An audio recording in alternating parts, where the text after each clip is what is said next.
Well, maybe we can get started. Thank you all for being here. I think we can get started and can leave the back door open. It's fine. People might stream in still. We got a really good turnout today. Thank you all for being here. I think most of you know me. My name is Afshin Marashi. I'm the director of the Farzaneh Center for Iranian Studies here at OU. This is actually the first event of the semester, and I'm glad we've got a packed house, so that's great. We have 2 or 3 other events planned during the course of the semester, so please be on the lookout on emails and websites and online and other places for announcements about all of those things that are coming up over the next couple of months, 2 or 3 months. I'm very happy to introduce our speaker today, Dr. Shirin Saeidi, who will help us to get the semester off to a good start, I'm sure. Dr. Saeidi is an assistant professor in the Department of Political Science at the University of Arkansas. So she's actually from our neck of the woods, right? So howdy neighbor, right? I guess you should say. Right? A cousin. I'm sure we are cousins, actually.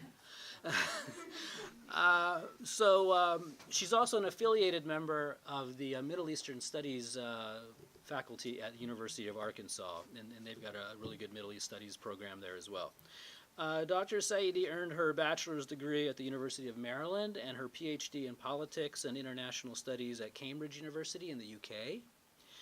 She also has spent considerable time in Iran, including, I think, 2 years as a visiting professor at the University of Tehran, right, in 2012 to 14, something like that. That itself is a very impressive achievement, so maybe she'll have something to say about that. She's published numerous articles in major journals, as well as a number of book chapters in edited volumes as well. Her main area of research is the politics of gender, citizenship, and ideas of sovereignty in the Islamic Republic. And this topic is also the subject of her forthcoming book that's being published by Cambridge University Press. The title of the book is Women and the Islamic Republic, How Gendered Citizenship Conditions the Iranian State. So we will be on the lookout for that. And as you can see from the title of her talk today, I think we're going to receive maybe a preview of some of the ideas in the book as well. So please join me in welcoming Dr. Saeidi to OU. Thank you. That was a very kind introduction. I hope I don't disappoint you. I don't have a whole lot of special effects, so I'm going to be reading, and I hope that you can follow the paper. It's a chapter from the forthcoming book that I'm still finalizing. Influential feminist studies of post-revolutionary Iran have for some time now suggested that Iranian women continue a liberal rights struggle which materialized during the democratic activism of the Qajar period, resistance movements of the Shah era, and political contentions in contemporary Iran. Historical time is imagined in terms of a progressive move towards a liberal democratic state. My purpose in this chapter is not to overturn these insights, to suggest that Iranian women are not fighting to obtain first-class citizenry status, or that the women I have encountered in this research did not engage with their history. Rather, my contention is with the ways in which these classic feminist studies overlook the individual's own remembrance of the past and how she renews memories to move history forward in accordance with her own unique imagination, but also the broader constraints and opportunities that shape her life. The interaction that takes place between individual and collective remembrance is readily ignored in the social sciences and within memory studies. In this chapter, it is my contention that this trend permits the formation of a distorted conceptualization of how change occurs, and in moments it results in over-investing in a linear progression of history. From my view, what was left out of this body of work were the stories of the non-elite women that were rebuilding the post-revolutionary state from the ground up. As such, in this chapter, I push beyond the broad framework of moving towards a liberal democracy to examine how the women that participated in my study relate to and appraise the history of women's rights movements in Iran. As such, this chapter asks the following questions. Do women's post-revolutionary rights and roles progress in a linear fashion which connects post-1979 rights struggles to the pre-revolutionary era? How do the women I encountered in this study, either during interviews or through the written words of memoirs, appraise and relate to this idealized past? This chapter marshals various sources of evidence to argue that at least one reading of Iranian women's conceptualization of their status and formation of rights, roles, and responsibilities in the post-revolutionary era is its nonlinear form in connection to individual goals and memories. I place women's own words from memoirs and other written documents in the context of long-term histories of activism in modern Iran and considered the conditions, structural spaces, and opportunities that made their acts of citizenship visible and at times invisible. In this chapter, I illustrate that there were two main trends that emerged in how women that were politically active during the 1980 to 88 period reflect on the idealized history of women's rights in Iran. First, for women that were politically active during the 1980 to 88 period, it was their individual and diverse memories within the family and community that defined their activism. What is missing is a linear reading of the historical past, as both in interviews and memoirs, women did not connect their activism to the history of women's rights struggles. I was surprised to find that among my interviewees, there did not exist an appreciative glance back at the activism of other women and men from women's rights in Iran during the Pahlavi monarchy or the Qajar period. Second, there was also a strong intergenerational learning process for some women. As I will show below, both during interviews and in memoirs, women remember being motivated by their distinct identities as women, in addition to family histories with forced marriages, physical abuse, and the witnessing of lives of female relatives who never reached long-held personal desires. Leftist women's emphasis on women's rights and concern with issues pertaining to gender discrimination are also recounted by Tabari and Yeganeh. Shahidian also notes that the political interests of leftist women were significantly shaped by their reflection on patriarchal norms of Iranian society. In the final section of this chapter, I highlight how women affiliated with the post-2009 revamping of the Hezbollah movement have been impacted by the disappointments that followed their integration into the state's anti-feminist movement. During the 2009 presidential election conflict, the Islamic Republic viewed feminist ideology promoted by the West to be a dominant catalyst for women's participation in demonstrations against the Ahmadinejad government. In an effort to push back on their demands for gender equality, the regime permitted the participation of women in the production of Hezbollah cultural material within the country and abroad. Yet, as I have argued elsewhere, as women began to enter these spaces, they realized that although they had a higher citizenry status than other women, due to their decision to stand with the state in a moment of crisis, they were still second-class citizens in relation to men. In the final section of this chapter, I show how this historically contingent experience within Hezbollah cultural institutes encouraged Hezbollah women who had initially volunteered for participation in an anti-feminist movement to challenge the gender policies of the state. For this group of women, the friendships they made with other women in Hezbollah institutes guided their opposition to an anti-feminist agenda. This is because the Hezbollah faction tends to be critical of other segments of society that are not embedded within the pro-regime faction. However, participation in collective cultural activism created an opportunity for women to hear the life stories of their political peers. For this group of women, it is not so much their personal experiences, which were limited, or intergenerational histories, which are more traditional, that shape their activism. Instead, female Hezbollah youth that were politicized after 2009 are significantly impacted by the togetherness they experience with other women in their movement who shared their own understanding of piety and womanhood. The next section is called Leftist and Islamist Women's Motivations for Activism from 1980 to 88. By looking at the motivations that brought leftist and Islamist women into the revolutionary activism, albeit in different camps, I hope to highlight the similarities that leftist and Islamist women shared in their backgrounds. This section shows that both Islamist and leftist women were motivated by similar family and socio-political experiences to embrace political activism, and their development into activist citizens was rarely articulated as a devotion to the history of women's rights movements in modern Iran. Instead, gendered citizenship was born out of their specific contextualized realities. For women affiliated with the left, personal experiences with gender boundaries influenced their decision to become politically active. Sudabe Ardavan was loosely affiliated with the leftist organization Aqaliyat and spent close to 8 years in a Wien prison. She was also a sculptor, designer, and sketch artist. She states the following to address her reason for becoming a political activist, and these are also points which she made during our interview in the summer of 2008. This is her speaking. My family was always worried that people would talk bad about me because I frequented rug shops to sell her rug designs. They did not want to be embarrassed before friends and acquaintances, so they tried to convince me to stay away from the bazaar. I was determined to show them that I was more clever than the men that were around me. I wanted to show them that I was stronger and more manly than those men. Our home was a cold and closed place. My father's rigid attitude had made life difficult for my 3 brothers and I. My mother was under more pressure than anyone else. She lost her mother at 6 years old, and a few years after that, she lost her father. She ran away from her strict brother at the age of 16 and moved to Tabriz. In Tabriz, she met my father and married him. But she did not have a good relationship with my father and was always a victim of his abuse. An atmosphere of constant crisis in our home pushed my brothers and I to think further about the violation of our rights. We were in search of a way to tolerate our difficult circumstances.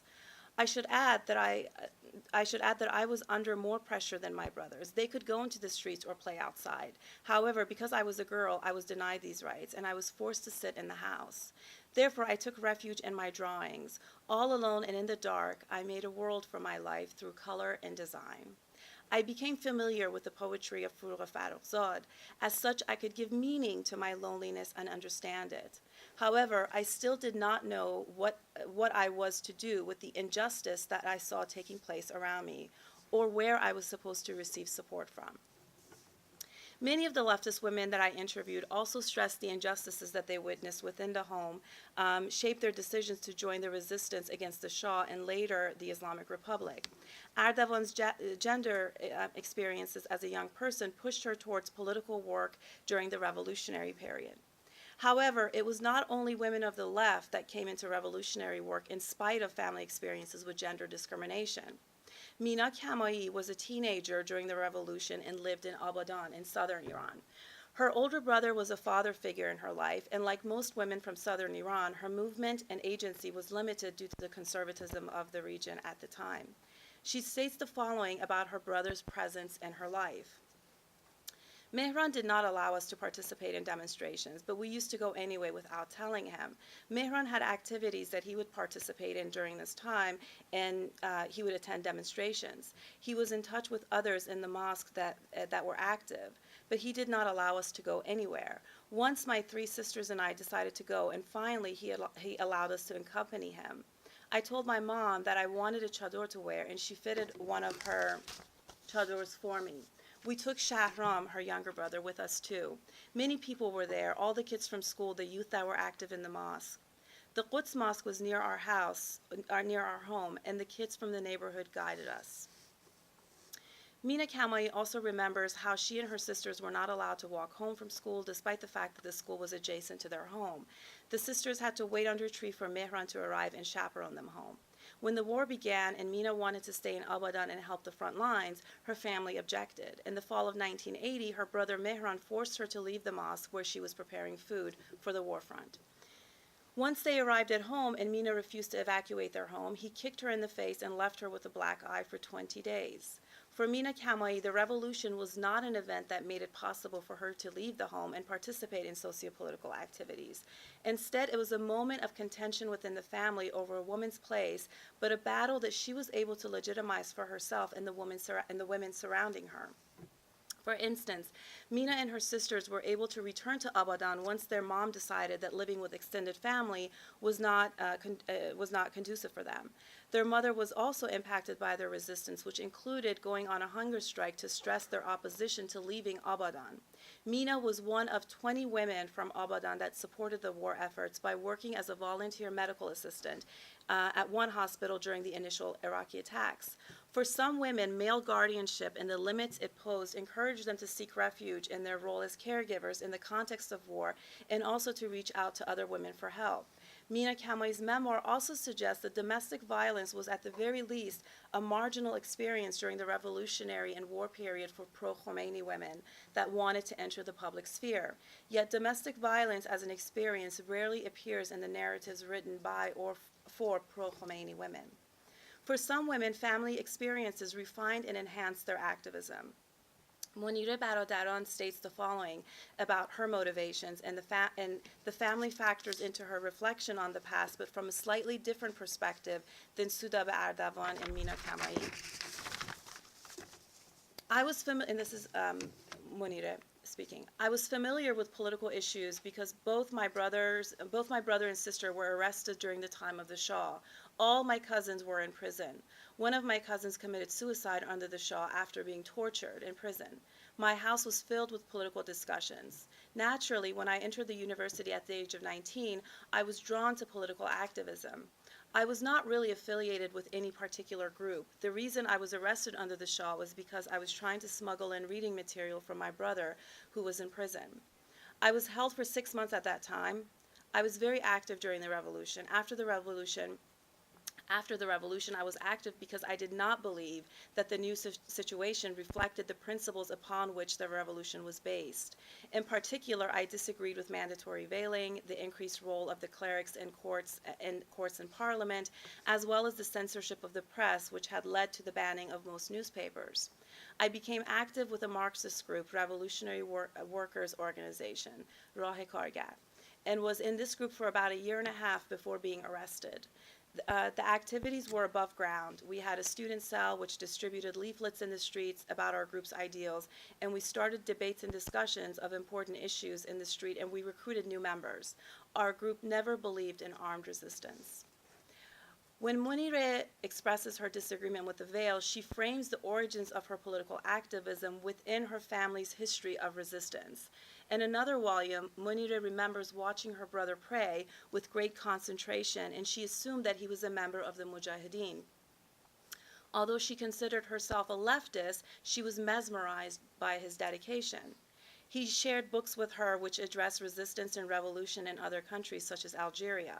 He also took Monire mountain climbing, which was another opportunity for her to connect with his politically active friends. Memories of family activism, cousins, brothers, and sisters that had resisted during the time of the Shah shaped women's decisions to resist the establishment of an Islamic Republic in Iran, and issues pertaining to women's rights were only one reason for activism. Family relations were also remembered by supporters of Ayatollah Khomeini as instrumental to their decision to participate in the war. The family of Mariam F., I won't say her full last name, who became a martyr in the early days of the war as she supported other fighters, remembers the important role her father played in her decision-making. A close family friend states the following about Mariam's father and her political development. Mariam's father was of Arab descent, and usually in these families, decisions are made by men. However, he was not this way. Instead, with respect to making decisions, he abided by the freedom of thought and relied upon reasoning and promoted this approach in his family. Haj Latif, Mariam's father, was mindful of his kids' morality, behavior, and religiosity. He also allowed them to freely decide on their social activism During that time, you could not find many fathers that permitted all of their sons and daughters to participate in activities having to do with the revolution. During my interviews, I also encountered women who did not highlight a politically significant family background or specific gendered experiences with discrimination as the inspiration behind their political activism. Instead, they were pulled towards leftist and Islamist activism through teenage friendships in the revolutionary atmosphere of the time. An interviewee affiliated with the Mujahideen, Haleh, spent close to 3 years in prison during the early 1980s and described her motivation for political activism in the following manner. Having a political cause was an answer to people who asked you, what service are you doing for your country, or what do you believe in? It was fashionable at the time for the youth to be associated with a specific political group and have a political philosophy, even if they didn't really know it well. People would question you and call you pro-regime, elitist, or taghuti if you wore fancy clothing or would be uninformed about daily matters. Everyone also had a common purpose, being against the Shah. The atmosphere early on was positive, and everyone was engaged in dialogue and conversation about what is best and what is right. I first got interested in politics when I was probably around 13 years old. I was young and living with my mother and brother. My social life revolved around going to school and being with friends. I wasn't raised in a leftist and religious family, so that didn't have an influence on me. My parents were not for the Shah, but they were also apolitical. Through a friend who knew Ali Shariati's family, I was also introduced to his work, which influenced me. Most of my friends at some point became involved with groups like the Mujahideen. Some stayed a member, others left to join other groups. When things got more dangerous, some also got afraid and tried to disassociate themselves from others. There also existed intergenerational relations within prison that influenced younger women's activism. I'm going to see how much time do I have. Okay. I'm going to read you a quote from Nasreen Parvaz from her memoir where she explains this. During our recreational time outside, we walked with Mother Masture and talked about our lives with her. It has been some time since she was transferred from the Joint Committee to Evin. Roz and I took care of her. We washed her clothes and we helped her in the shower. We treated her like our own mother because she was old and kind. She also refused to do as the Tawwabs demanded. Tawwabs were political prisoners who decided to side with the regime in order to survive their own ordeals. Mother Mastura never talks with the Tawwabs, and she only has relations with us. She was arrested because the regime was looking for her sons. Mother Mastura was certain that the regime would not be able to find her sons because they were Peshmergas, guerrilla forces fighting in Kurdistan. They called her for interrogation sometimes, and despite the fact that they had no evidence against her, her release date was continually pushed back. What I found interesting about Mother Mastura was the following. Although she knew the Tawwabs were writing reports on her, she still preferred to side with us, Roz and Nasreen. The code words she used to describe the Tawwabs was germs. One day the Tawwabs told her that she was unclean and anti-revolutionary, and therefore, that we were unclean and anti-revolutionary, and therefore she should not speak with us. She told them there are two humans in the room, and that is Roz and Parvaz. Okay, so I'm going to move on to the next section, Iran's Hezbollah in remembrance of Marzieh Dabagh. From superwomen to equal women. Similar to the previous discussion on women's activism during the 1980 to 88 period, for this younger generation of activists affiliated with Hezbollah, individual memories, experiences, and goals are prioritized over historical narratives of women's rights. The section illustrates the significant influence that women's individual memories and immediate surroundings have on the ways in which they approach issues pertaining to the status of women. I do this through an analysis of a series of published essays submitted for a special issue on the life of Marzieh Dabagh to be edited by Hezbollah Cultural Institute, where I carried out extensive field work from 2012 to 2014. The women's remembrance of religion, of religious role models such as Hazrat Fatima and Hazrat Zainab, as well as their support of Dabagh as a practical role model, is grounded in the present condition of women in Iran and rooted in their own autobiographical memory. As such, the two themes that existed in women's activism during the 1980 to 88 period, including personal histories and intergenerational learning processes, exist here as well. However, there is an important contextual element to Hezbollah women's assessment of an idealized past.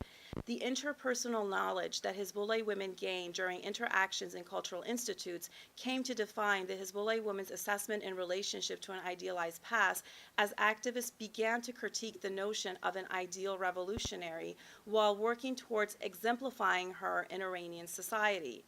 The augmentation of revolutionary female 80 to 88 period, such as the late Dabagh, is central to the anti-feminist movement that the state supported after the 2009 presidential election conflict. The regime's ideal revolutionary woman who supports men politically but also takes care of the home was first promoted in Iranian society during the 1980s. It is also this image that the younger generation is expected to reproduce through their cultural activism. However, the disappointments that women collectively experience in Hezbollah cultural institutes, where they were second-class citizens in relation to their male counterparts, but were also not given an accelerated rise to elite positions of power as the state had promised, shaped their decision to turn against a gender policy they had initially volunteered to support. This section shows the importance of accounting for historical contingencies, not only when addressing women's activism, but also their approach to generating change. In November 2016, shortly after the death of Marzia Dabbagh, one of the Hezbollah Cultural Institutes that facilitated my research prepared a special issue on the life of Dabbagh. Dabbagh is a female role model for the Hezbollah Front in Iran due to her anti-Shah activism prior to the revolution, as well as her unwavering support of Ayatollah Khomeini after the 1979 revolution. She represents the ideal woman for the conservative right in Iran, and as such, the Hezbollah faction.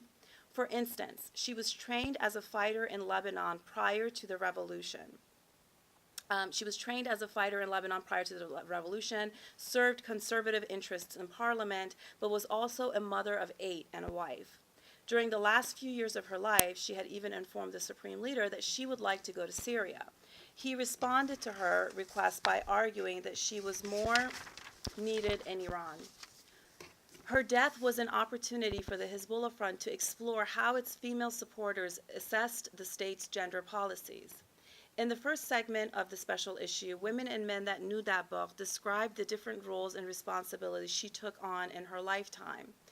She did her own cooking and did not waste even a grain of rice. She watered her plants on a strict schedule. She played for hours with the children of martyrs. She did not own a piece of gold. She worked for £1 a week as a maid in the UK when she left Iran prior to the revolution due to her anti-Shah activism. When she had some loans to repay from her tenure as a parliamentary representative, she became a taxi driver in Tehran to make ends meet. I just lost my place. At the same time, she was the first female commander of the Revolutionary Guards and is one of the theorists behind the special unit of the Revolutionary Guards that became known as the Quds Force. Dabbagh is remembered by the men and women who knew her as a woman that made hard decisions, but also stood by their consequences for her life. The special issue appears to take its lead from the paper submitted and indicates little forethought on a formal message on the life of Dabbagh. For instance, several people that knew Dabbagh personally argued that her husband was supportive, and as such, an equality is depicted within Dabbagh's marriage. However, the special issue also includes a short interview with her husband, and his silences tell a slightly different story. He focuses on the challenges of a life with Dabbagh. He states, "What a difficult life I had with Miss Dabbagh. Unlike the norms that ruled the Pahlavi era, we never saw each other for the first time on our wedding night. I had never seen her before. At 29 years old, they wed me to a 14-year-old. When we moved to Tehran, I found her some teachers."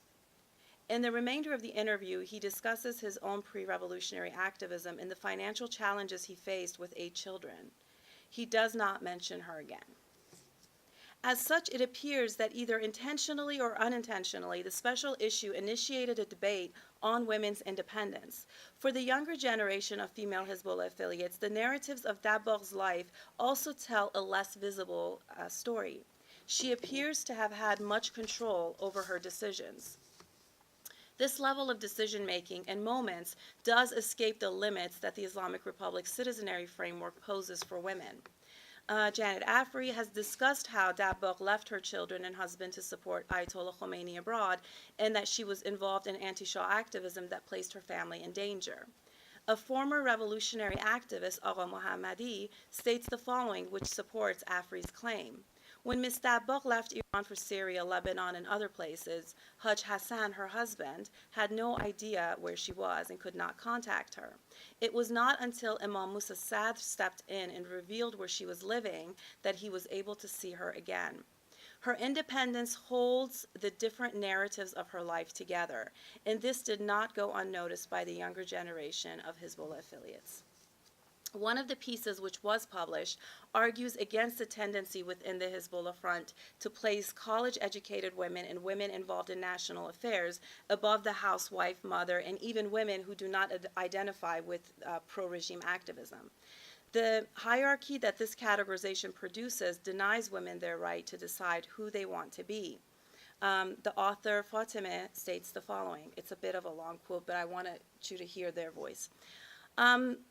When we discuss a revolutionary woman, who are we talking about? A woman without a face. Our imagination of her is nothing more than a fantasy. We think of a woman wearing a chador with most of her face hidden and marching in demonstrations. She participates in elections. During the Sacred Defense, she wrote love letters to her husband who was at the war front. Wherever she was needed, she was present. She was present in any capacity necessary. Sometimes it was necessary to be a teacher, and so she taught women her own age or those that were older how to read. Sometimes it was necessary for her to knit scarves and hats for warriors, so she picked up the knitting needle and started knitting. At times, instead of studying, she opted to stay at home and raise her martyred husband's kids. At times, she understood marriage to an injured war veteran as her responsibility, and so she turned away from all of her dreams. There is no mention of these women in websites or newspapers. Their faces are not shown in any media outlets. However, they have always been around, and their warm presence can be felt. If we say that they have been behind the scene, we have misrepresented them. Their role has been noticeable right in the middle of various events. She has been a woman that let her husband go, and a mother that gave up her dreams that she had for her son and sent him to a war front. Their place is right in the middle of the scene. In moments when this revolution needed support, before men, you have seen women. I'm not talking about their faces or physical bodies. I'm talking about the woman without a face and the woman with a chador, the woman that all look alike. After the revolution, we insist on finding role models for women who had loved volunteer work and taking on responsibilities before the revolution. We wanted to show her someone and tell her, be like this person. The outcome of this approach has been that we have created an overwhelming ideal of a revolutionary woman. Women and girls deal with an identity crisis in our society, trying to fit into this model. The ideal woman embodies education, marriage, motherhood, social activism, all in excellence. In turn, this is what is expected of other women. Women are forced to annihilate themselves and to take on strange form to fit into this model. We wanted this ideal, even if it meant destroying her inner identity, character, and capacities. Creating one model for everyone meant that we overlooked an important reality. Women's abilities, capacities, and the conditions of their lives vary. Therefore, there is a problem with this description. The woman that cannot become a mother feels empty. The girl that is unmarried is discouraged. The mother that did not continue her education sees herself as incomplete and useless. Very few women can actually fit into this model. We were critical of feminism because of its universal description of women, yet unintentionally we are taking steps in the same path. The perspective that can move us closer to our vision is one void of stable and homogeneous models of a revolutionary woman. We have to accept that the presence of all of these qualities in one woman is unlikely. Where it is possible, the presence of this woman will also entail some challenging conditions. We need a vision where Hazrat Zahra and Hazrat Zainab are understood as ideal and complete women. We have to try to emulate them. We have to accept that the ideal woman is not human. She does not exist.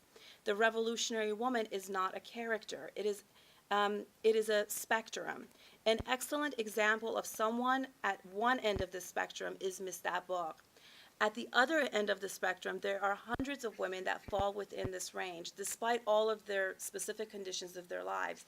Being present on the scale without any hierarchy or ranking is praiseworthy.